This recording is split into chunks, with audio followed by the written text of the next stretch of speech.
पिण्याचे पाणी गडावर आणण्यासाठी.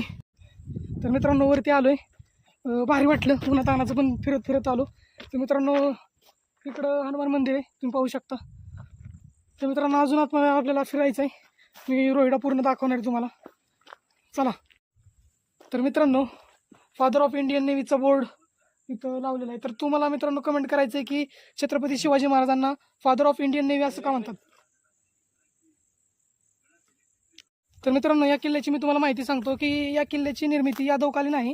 आणि दुसरी गोष्ट म्हणजे या किल्ल्यावरील तिसऱ्या दरवाज्यावर असणाऱ्या शिलालेखावरून असं समजतं की हा किल्ला मुहम्मद आदिलशहाने या गडाची दुरुस्ती केलेली आहे. इसवी सन 1666 जो पुरंदरचा तह झालेला त्यावेळेस हा किल्ला मोगलांच्या ताब्यात गेला. त्याच्यानंतर 24 जून इसवी सन 1670 हा किल्ला शिवरायांनी पुन्हा आपल्या ताब्यात केला.